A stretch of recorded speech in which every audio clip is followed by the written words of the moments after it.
if you designed the perfect virtual classroom, what would it be? Go, McKenna. You already had your mouth. Go. Okay. So are we creating the perfect virtual classroom for ourselves or for our peers? Because everyone learns in a different way. Yes. Yes to all of it? All of the above. Okay. Well, I would make sure that there was a syllabus, because most high schools don't do a syllabus, but when you're doing online learning and it's solely online learning and Zoom calls and virtual one-on-one, then your students are going to get misguided and they're not going to have, I guess they're not going to be encouraged to want to learn and to want to complete their assignments and projects, and they're not going to want to interact with you unless you keep them on that strict schedule and make sure they do have structure. Because there are a lot of students and a lot of my peers, and even sometimes myself, I haven't been able to stay entirely focused on a certain aspect of our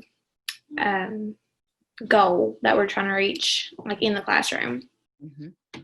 Okay, thank you. I think so. You're saying right off the bat that there needs to be a syllabus with a schedule.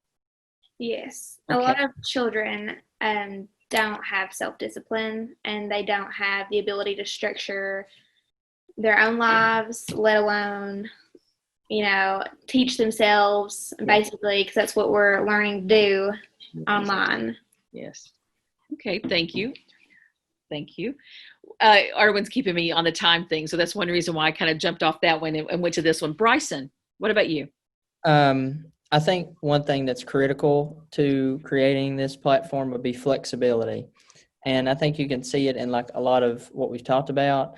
We've all kind of had the same experiences. Like we've all had some dual credit experience, and McKenna had some experience with a completely online curriculum. But a lot of students are kind of got through into this without any experience in that. So I think flexibility is a big factor in what you'd be creating, because some people can, learn online and create their own schedule and do completely fine. But other students may need a little more assistance in creating a timeline for themselves.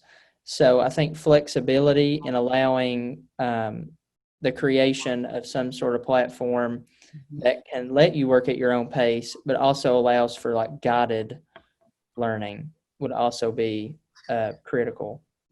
Okay. And then like what Kayla mentioned earlier, the face-to-face communication is also something that I think is great to maintain through Google Meets and Zoom. Okay, thank you. Caleb? I feel like for me, it's interaction. So the face-to-face, and then the ability to learn off of what your peers in your class have to say. Because I know for me, in a lot of my dual credit classes that I've taken, in a lot of instances, I've learned more through other students' questions and other students' comments than I have from what the teacher had to say. And I feel like, especially too, if we're talking across the board, K through 12, that interaction for the younger kids is crucial to developing social skills, them knowing how to talk to other kids and how to communicate with their teacher face-to-face, not just their parents sending emails back and forth. Arwen, what would you say? Like everyone else has been saying, communication is really important. I learn best with one-on-one interaction with a teacher or whoever, and even other students, because as long as I can have somewhat of a support system, then I think that things would definitely work out.